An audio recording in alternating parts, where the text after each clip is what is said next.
Sejam bem-vindos a mais um estudo no canal Clamando no Deserto. Meu nome é Marcelo R.M. Ramos. Hoje nós vamos estudar o texto de 1 Tessalonicenses 5:22. Será que você entendeu errado a frase da Bíblia que diz: fujam ou abstenham-se da aparência do mal? Gostaria de te convidar. Logo mais nós vamos fazer uma oração e desde já te peço que curta, compartilhe, se inscreva no canal caso goste do conteúdo, veja isso como relevante.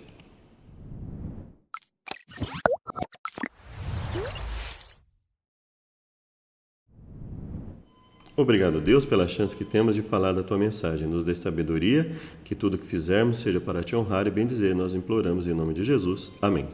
Então, existem alguns textos da Bíblia que dizem algumas coisas que eu, particularmente, e eu acredito que você também entenda como princípios, né? Quando Deus diz, por exemplo, fujam, abstende-vos de toda forma ou aparência do mal, você não vai dizer assim, bom, eu vou fugir em relação a uma coisa, mas em relação às outras coisas, Deus não diz claramente para eu fugir. Mas se eu sei que aquilo tem a forma ou a aparência do mal, é claro que eu vou fugir daquilo também. Então, veja, nós podemos entender um texto bíblico tanto por interpretação, ou seja, qual é o sentido direto dele em relação ao texto que ele está dizendo, e a próxima pergunta é, eu posso aplicar esse texto a outros contextos, ou seja, se isso é um princípio, ou isso é uma mera norma que está limitada a um contexto. Ou seja, eu só posso usar esse texto, abster-se de toda forma do mal, em um determinado contexto. Né? Só naquele contexto que a Bíblia colocou. Eu acredito que você não veja isso, e isso basicamente já nos mostra que é muito perigoso esse tipo de pensamento. Mas assim, eu gosto muito, valorizo muito e acho muito importante esses estudos em que nós, assim como essas pessoas que dizem que seria um entendimento contrário, que estaria errado pensar dessa forma, pensar nisso como um princípio amplo, no contexto em que ele está, que as pessoas têm ali a intenção de contextualizar a Bíblia, mas eu discordo do que eles colocaram. E eu vou mostrar para vocês isso, e espero que você possa ponderar em relação ao que foi falado e ao que eu vou falar a respeito do assunto. O que eles dizem é o seguinte: eles falam, examinem todas as coisas e retenham o que é bom, e eles falam assim, olha, abstende-vos ou fujam de toda forma de mal. Eles falam, olha, por que está errado a forma que você interpreta? Porque isso aqui está vinculado ao contexto de não desprezar as profecias. Bom, vamos considerar que isso fosse verdade. Se isso estivesse restrito, vinculado ao não desprezar as profecias. Estaria restrito a isso? Evidentemente não. Eu posso ter um princípio apresentado, e eu tenho um princípio aqui, eu acredito que quando você lê, você fala, examinem todas as coisas, retenham o que é bom e abstende de toda forma do mal. Então, o que é esse tudo? Bom, esse tudo, obviamente, se ele tem forma de mal, ele já não é algo que eu vou reter. Então, ou seja, quando eu começar a examinar alguma coisa, se eu percebo que aquilo tem forma de mal, eu já vou me abster.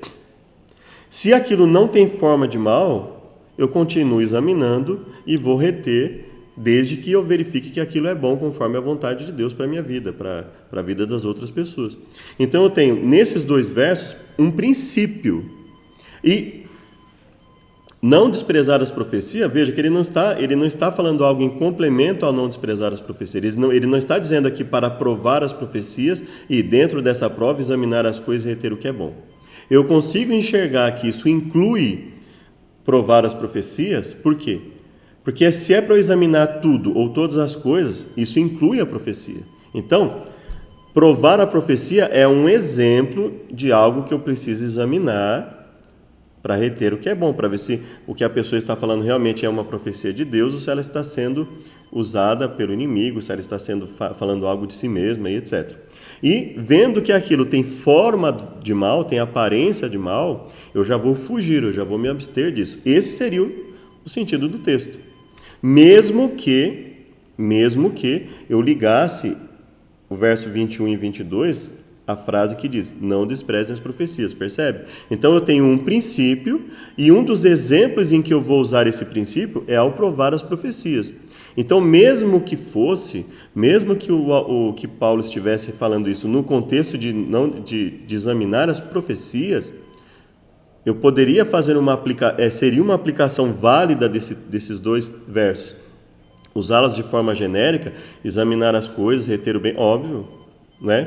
Então veja, eu tenho um princípio. Será que alguém iria falar assim, não, mas Paulo só falou em relação às profecias? Se alguém me apresentar outro dom, como o dom da música, o dom de línguas, o dom do ensino, como ele fala, né, o dom da fé, o comportamento da pessoa, eu não vou examinar, eu não vou ver se tem forma do mal ali no que está sendo feito, eu não vou reter o que é bom em relação àquilo. É evidente que Paulo não tinha essa intenção quando ele falou esse texto, ele falou, olha, só examinem e só se abstenham da forma do mal ao provar as profecias. É evidente que Paulo não estava falando isso. Então, com todo o respeito que eu tenho, né, a esse exame, essa busca de fazer as pessoas contextualizarem um texto, e eu acho isso muito importante, mas não vejo dessa forma. E nós percebemos que, quando Paulo diz em 1 Tessalonicenses, consolem uns aos outros, edifiquem-se mutuamente, tenham grande apreço, tenham entre as pessoas em máxima consideração, vivam em paz uns com os outros, admoestem os que vivem de forma desordenada, consolem os animados, amparem os fracos. Ele está fazendo vários pequenos conselhos que juntos, todos eles servem para quê? Ou para consolar, ou para edificar, ou seja, tanto para um como para outro. Um pode ser visto só para consolar, outro só para edificar, mas provavelmente todos seriam vistos como um conjunto. Com isso eu estou tanto consolando como edificando a igreja. Então nós como igreja estamos nos consolando e nos edificando mutuamente quando temos grande apreço aos que trabalham entre nós, quando principalmente aqueles que presidem e admoestam, né, que advertem, etc. Quando nós temos essas pessoas em máxima consideração, quando nós vivemos em paz uns com os outros,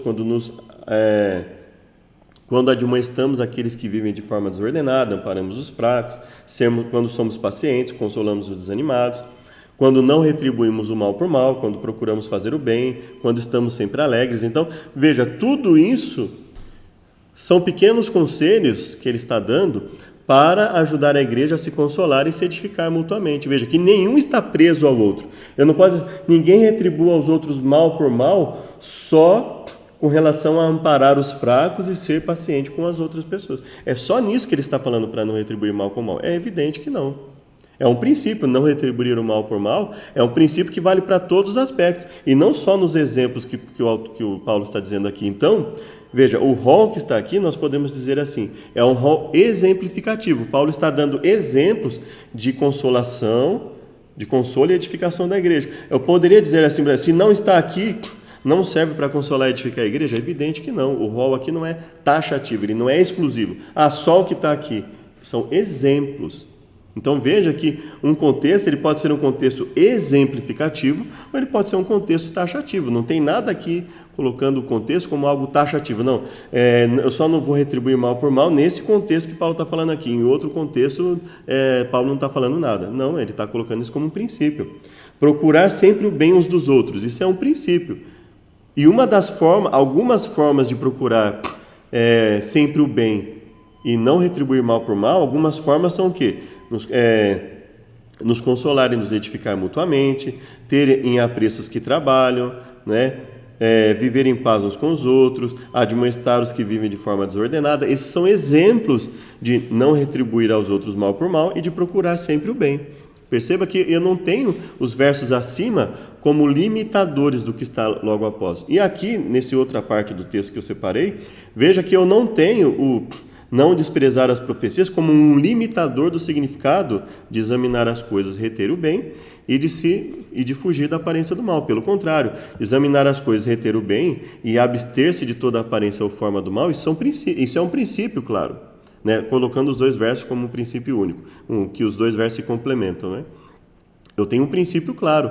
E não desprezar as profecias, isso é um dos exemplos em que eu vou usar esse princípio, é um dos exemplos de como eu vou fazer isso na prática, né? Não apaguem o espírito, mas eu tenho que provar se todos os espíritos vêm de Deus, lembra? Eu tenho que provar se alguém realmente está falando pelo Espírito Santo ou não, se ela está cantando conforme a vontade de Deus, se ela está falando em línguas conforme a vontade de Deus, se ela está ensinando conforme a vontade de Deus, se está vivendo conforme a vontade de Deus. Então perceba que, analisando o contexto, nós não temos nada, absolutamente nada, que limite esses dois versos, examinando todas as coisas, retém o que é bom e abstenham-se de toda a aparência do mal, que isso esteja restrito ao provar as profecias, o que derruba a ideia de que nós estaríamos interpretando errado, como, por exemplo, até o exemplo que foi citado, né?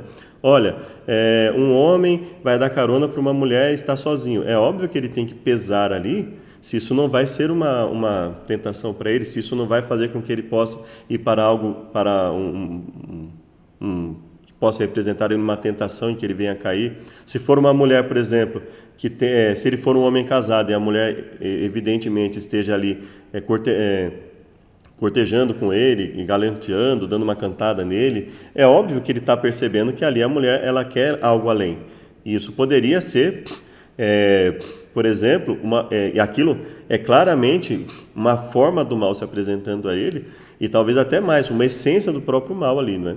Mas é no mínimo a forma do mal ali, ou seja, o pecado pode estar batendo a porta dele se ele se deixar levar. Então ele tem que pesar se aquilo não vai ser uma forma de mal, uma aparência do mal na vida dele e que ele tenha que fugir. Então é evidente isso, né? Então perceba que não tem por que considerar que a interpretação esteja errada. Talvez assim a motivação de usar o verso de forma isolada, isso eu concordo, que é o que alguns autores estão buscando, eles estão falando, vamos contextualizar os versos da Bíblia. E isso eu acho muito bonito, é uma atitude muito bonita, mas eu não concordo com essa interpretação que foi dada, dizendo que é errado entender e abstenham-se de toda forma do mal, fujam de toda aparência do mal, como algo que não seja genérico, e que no próprio texto eu não posso usar como genérico. Tanto por interpretação, porque veja que o texto não está preso irremediavelmente, o verso 20 e 21, não está preso irremediavelmente ao termo não despreze as profecias,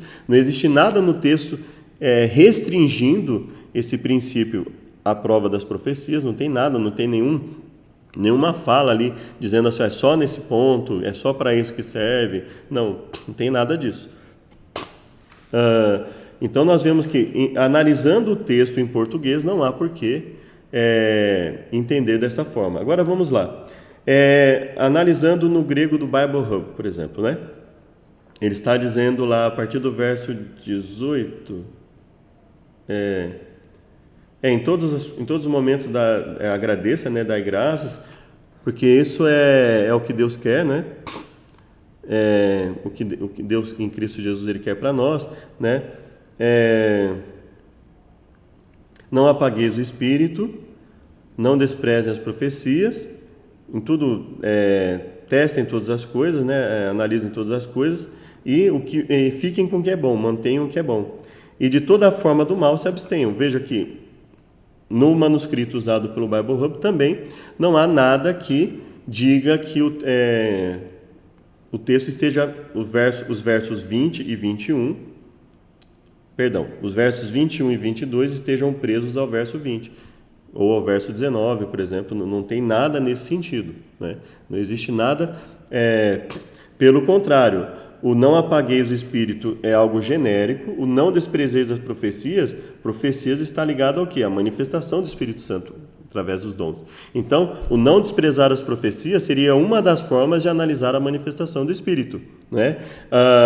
Examinar as coisas e reter o bem seria uma das formas de analisar as manifestações que supostamente se colocam como manifestações do Espírito na vida do ser humano, né?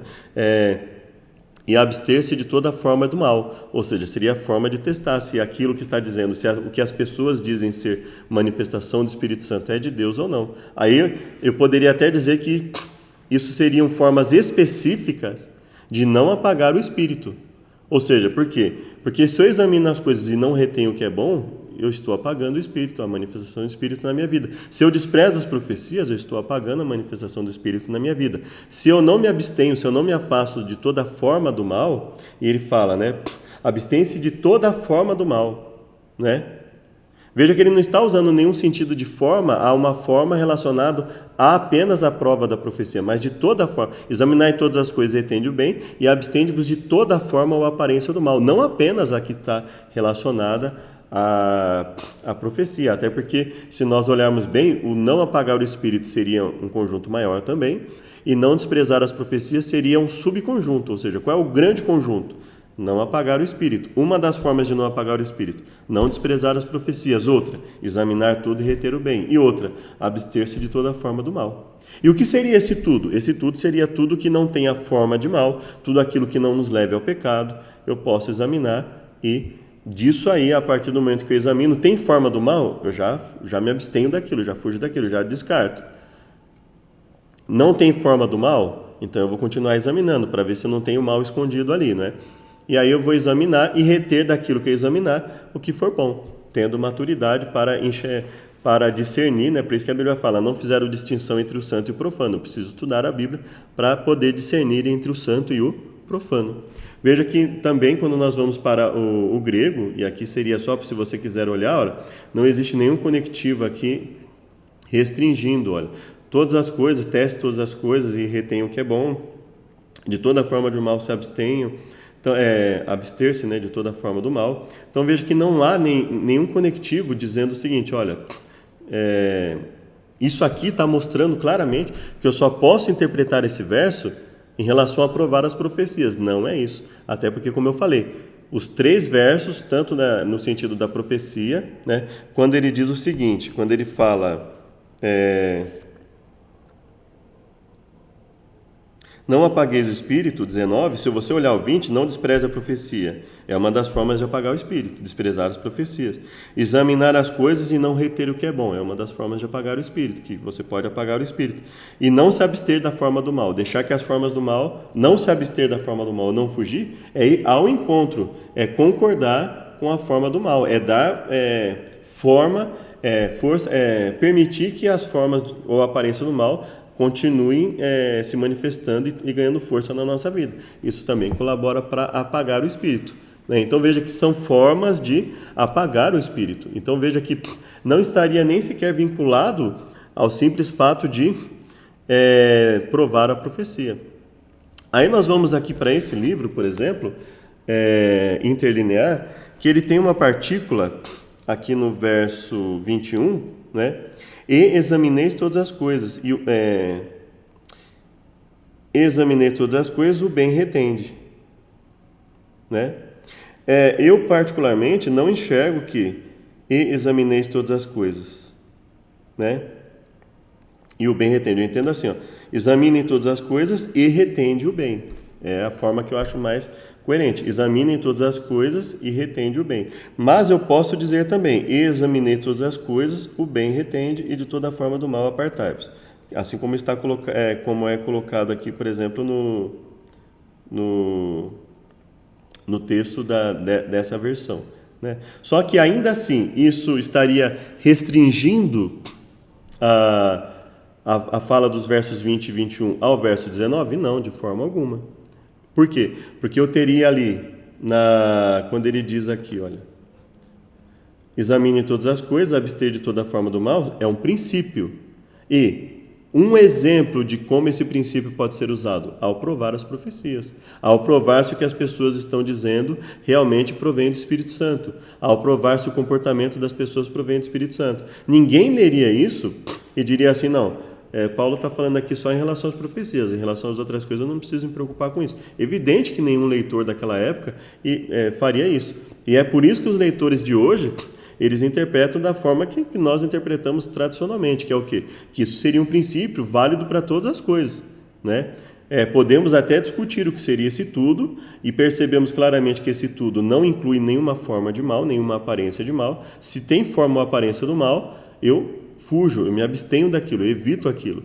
Se não tem, eu continuo examinando e vou reter só aquilo que é bom, né? Se algo é apresentado para mim como bom, eu vou verificar se realmente é bom e reter só aquilo que biblicamente for bom, né? Então não tem por que dizer que que teria sido interpretado errado por causa disso. Não existe nada gramaticalmente aqui e contextualmente, como nós acabamos de mostrar, que leve a isso. Então vamos ver agora o verso em si, se a tradução se é essa mesmo.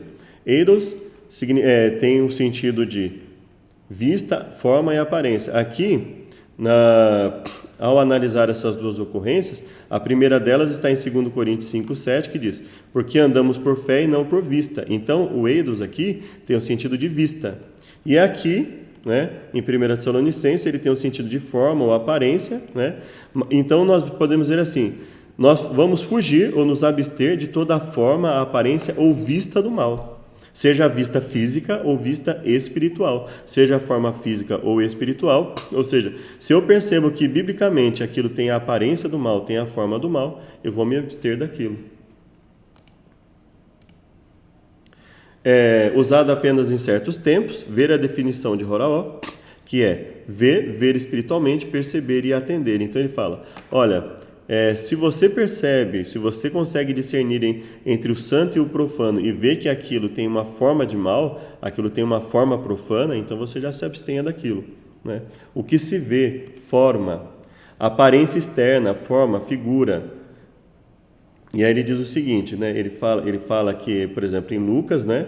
João, Lucas, ele fala o seguinte, tal como englobado como aparência visível, e aí ele fala assim, geralmente explicado por visão, mas nenhum exemplo foi ainda aduzido de qualquer escritos gregos em que eidos é utilizado ativamente como a espécie latina da visão. Então ele faz um comentário esclarecendo, mas ele fala, mas pode ser visto como uma aparência externa, forma, figura? Pode. É totalmente coerente com o sentido da palavra. De todo tipo de mal ou erro, né? Forma e espécie, de todo tipo de mal ou erro. E ele dá como exemplo 1 Tessalonicenses 5, 22. Vamos lá na concordância de Strong, concordância exaustiva de Strong, né? Aparência, moda, forma, visão, né? Uma vista, isto é, uma forma literal ou figurativa, aparência. Então, o texto está traduzido da forma correta? Sim. Vamos ver exemplos, né, dessa palavra usada e de palavras parecidas, né? Em Lucas e em João e em 2 Coríntios. E quais são os significados da palavra? Forma, aparência, formato, vista. Então eu posso dizer assim, fujam ou abstenham-se de toda forma do mal, de toda aparência do mal, de todo formato do mal, de toda vista do mal. Veja, nenhum desses pontos desqualifica a interpretação tradicional. Então a interpretação tradicional está perfeitamente correta, não existe erro. Nós não entendemos errado o fugir de toda aparência do mal, né? Aquele irmãozinho que diz assim, olha, cuidado, irmão, foge da aparência do mal. Ainda que ele não tenha analisado o contexto, a ideia em si ela é correta. Ali é um princípio que deve ser analisado em todos os aspectos, e não apenas ao provar as profecias. Então, seja por interpretação, ou seja, analisando o texto e verificando que o princípio ali é colocado por Paulo de forma genérica, ou se a pessoa lê e ainda que ela viesse a entender que ali é um princípio que está sendo usado no contexto de provar a profecia, não teria nenhum motivo lógico, gramatical, para a pessoa olhar aquilo e dizer assim, não, ele só está usando esse princípio dos versos 20 e 21, só podemos usar ao provar as profecias, porque é isso que Paulo está falando. Não, Paulo não está falando. Paulo não está usando o verso 20 e 21 de forma taxativa, não é só para isso, não. Ele está usando de forma exemplificativa, ou seja, como eu falei, o verso 20 e 21 não está preso ao verso 19. Então, não vejo como correta essa ideia de dizer que os versos 20 e 21 estariam vinculados ao verso 19. Não está. Como nós mostramos ali, o contexto ele é formado de vários conselhos curtos ali. E, inclusive, os versos 19, 20 e 21, se fosse para vincular alguma coisa, eu vincularia ao quê? Não apagar o espírito, né? Porque desprezar as profecias é apagar o espírito, não reter o que é bom ao examinar as coisas é apagar o espírito, não se abster, não fugir da aparência do mal, são formas de apagar o espírito. Aí eu poderia até dizer, né, que eu teria o não apagar o espírito seria um grande conjunto. Dentro desse grande conjunto, eu teria não desprezar as profecias, examinar tudo, reter o bem e abster-se de toda forma do mal.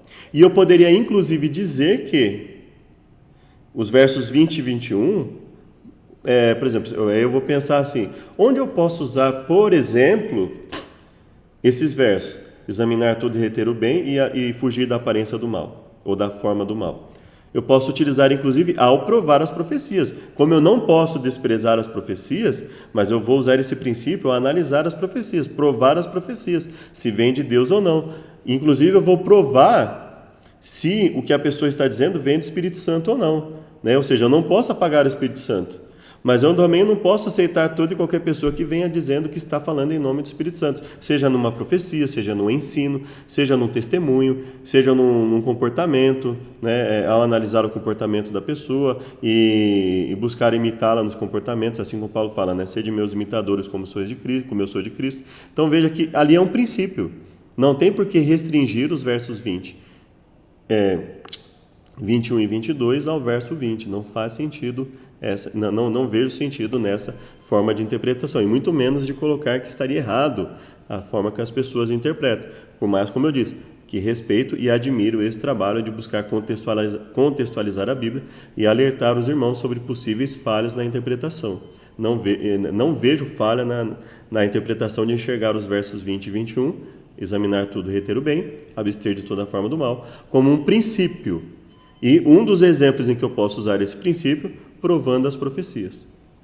O contexto não limita, né? Como eu expliquei para você, se você quiser dar uma pausa, você pode ler aqui o que está nas considerações, né? Ou seja, não torne errado o seu uso, seja por interpretação, ou seja, os versos 20 e 21 não estariam presos ao verso 19, nem por aplicação, ou seja, ainda que os versos 21 e 22 estivessem relacionados diretamente ao verso 19, ao verso 20, ele não é restritivo, ou seja, eu não preciso interpretar que aquilo, só posso olhar restrito a isso. Não, o texto não está dizendo isso, não haveria motivo para isso, e quando eu olho a sua Bíblia no seu conjunto, eu percebo que claramente abster-se de toda forma de mal, examinar tudo, reter o bem, é um princípio que é usado em toda a Bíblia, em todo momento. Nós vemos outros versos que são paralelos com esse, e que mostram claramente que isso é um princípio geral e não um mero conselho que foi dado por Paulo ali apenas ao provar as profecias. Então não faz sentido essa ideia de... Então, se você interpreta da forma tradicional, eu digo para você que, conforme nós analisamos, não vejo porquê. Você não precisaria, ao meu ver, se preocupar. Você não está errado na sua forma de enxergar 1 Tessalonicenses 5, 22. E eu uso o mesmo princípio ao examinar Mateus 18, tá? Quando ele diz assim, pois onde estiverem 2 ou 3 reunidos em meu nome, ou seja, para fazer a vontade de Deus, em nome de Deus, ou seja, representando a Deus para fazer a vontade de Deus, ali estou no meio deles. As pessoas falam assim, não, isso aqui nós temos que analisar o contexto em que ele está restrito? Não está restrito. Veja que é mais algo que eu vejo uma falha. Existe um estudo que eu coloco aqui, em que eu falo sobre Mateus 18 e a questão da disciplina eclesiástica. Muitos colocam que a forma que você interpreta, não com essa fala, mas assim, com o mesmo sentido. Olha, está errado vocês dizer que quando tem duas pessoas reunidas ali para louvar a Deus, que Deus está no meio deles, tal, e usa esse verso. Claro que pode. Esse também é um princípio. E o que está em Mateus 18, 15 a 20... é um exemplo desse princípio, onde primeiro eu vou sozinho falar com a pessoa, ela não me ouviu, aí se eu levar mais uma pessoa, sou eu e a pessoa que somos testemunhas. Então ele fala, depoimento de 2 testemunhas. Se for eu e mais 2 pessoas, então somos 3 testemunhas. Então ele fala, a pessoa que está indo também é uma testemunha, né, para que a questão seja decidida. E basta que essas 3 pessoas ou 2 pessoas que foram até lá confirmem se a pessoa se arrependeu ou não, para que o caso seja levado à igreja, e se a pessoa não ouvir a igreja, ela seja considerada como gentil e publicano. Então veja que não existe nenhum problema em utilizar esse verso como um princípio que vale para tantas coisas. E aí alguém pode dizer assim, mas só quando tem 2 ou 3 reunidos, e quando a pessoa está sozinha? O texto não está dizendo que só quando tiver 2 ou 3 está reunido. Pode ser uma pessoa só, Deus se manifestou a uma pessoa só, ele se manifestou a Moisés, se manifestou a Abraão, se manifestou a Elias quando eles estavam sozinhos, a Jonas, não tem problema nenhum. Assim como ele pode se manifestar a mais de 3 pessoas, é evidente, ele se manifestou nos 120 que estavam ali na igreja do Pentecostes e em vários outros momentos. Então, o texto não é taxativo, não é restritivo. Só quando estiverem 2 ou 3, não. Também quando estiverem 2 ou 3, ou seja, Jesus está dizendo claramente aqui, olha, desde que a reunião seja feita em meu nome, não importa se for apenas 2 pessoas. Mas ele está falando de uma reunião. Quando eu estou sozinho, Deus também está comigo? Sim. Mas o que ele está, inclusive, enfatizando aqui, se houver 2 pessoas ali trabalhando para alertar outras pessoas, para para validar que um assunto seja levado à igreja, basta que haja duas pessoas, duas ou três reunidas em nome de Deus, ele já estará ali. Agora, isso é restritivo, ou seja, só quando as pessoas estiverem ali, é só para validar que algo seja levado à igreja? Não. Deus vai estar ali por qualquer outro motivo, tanto para validar algo para a igreja, como para abençoar essas pessoas que estejam reunidas. Então, perceba que eu vejo com grande dificuldade esse uso de interpretação que tenta restringir princípios, dizendo assim, eles estão dentro desse contexto. Não, isso é um princípio.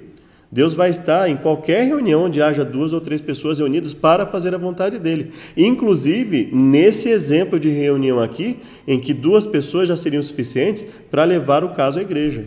E é basicamente como entendo. O contexto, se você olhar, eu tenho um vídeo a respeito disso, em Mateus 18, se você quiser examinar. Eu falo de todo o contexto anterior e posterior a esses versos, explico ali. E espero que tenha sido útil. E aí não fique preocupado, né? Nem em Mateus 18, 20, por exemplo, quando fala dois ou três reunidos em meu nome, você pode, evidentemente, usar ali quando você estiver numa reunião, num culto na sua casa, porque obviamente Deus está com você. E esse verso permite, obviamente, que sim, a aplicação desse verso a esse tipo de situação. Não existe nada no texto que restrinja esse verso apenas à questão da disciplina ou apenas à questão que está ali em Mateus 18, de 15 a 20. Não existe nada que restrinja. Da mesma forma, 1 Tessalonicenses 5, 22, não existe nada ali que restrinja o texto fugir ou abster-se de toda forma, aparência à vista do mal. Ele não está restrito a aprovar as profecias. Então, você pode continuar usando esse texto sossegadamente ao falar ali, por exemplo, ao dizer para uma pessoa, olha, cuidado com o que você está fazendo, você não está fugindo da aparência do mal, porque isso são princípios. E o que está ali, por exemplo, usar como as pessoas dizem, para a profecia, isso é apenas um exemplo. Aqui da mesma forma, Deus está no meio deles, inclusive numa reunião dessa forma que foi explanada no capítulo 18, do verso 15 em diante. Mas só nesse tipo de reunião que Deus está com duas ou três pessoas reunidas em nome dele para fazer a vontade de Deus? Evidente que não. Então, esse texto não é taxativo, ele é exemplificativo. O que está acima é um exemplo, e quando Jesus arremata, ele está dizendo, olha, assim como nesse exemplo, quando estiverem dois ou três reunidos em meu nome, ali eu estarei. E reunidos para fazer a minha vontade, ali eu estarei. E esse é um dos exemplos da vontade de Jesus, tanto que ele próprio falou para fazer dessa forma. Espero que tenha sido útil, que Deus nos abençoe. Gostaria de despedir com uma oração. Obrigado, Deus, por mais uma chance que temos de falar a Tua mensagem. Venha nos purificar, nos perdoar por nossas falhas e pecados. Nós te agradecemos, pedimos pela Tua sabedoria, em nome de Jesus. Amém. Sejam muito bem-vindos e, como eu disse para vocês, não é desmerecendo nenhum vídeo que esteja, pelo contrário, mas assim, valorizando o que as pessoas estão fazendo. É muito bonito o trabalho de contextualizar as coisas, mas eu vejo um sério problema quando as pessoas começam a pegar princípios bíblicos e dizer que estão sendo interpretados errados, porque eles só valem para aquele contexto imediato em que ele está e que ele não valeria para outros contextos, ou seja, ou por interpretação ou por aplicação que não valeriam. E eu digo justamente o contrário para você. Seja por interpretação, seja por aplicação, posso perfeitamente aplicar esse texto a várias outras coisas, sem medo de estar distorcendo a palavra de Deus, porque não existe nada no texto que restrinja, não. Só naquele momento que Deus está atuando no meio deles, ou só naquele tipo de prova, só ao provar as profecias, que eu posso utilizar o verso de abster-se de toda a aparência do mal. Não vejo isso como correto, espero que você possa refletir e que Deus nos abençoe. Até o próximo vídeo.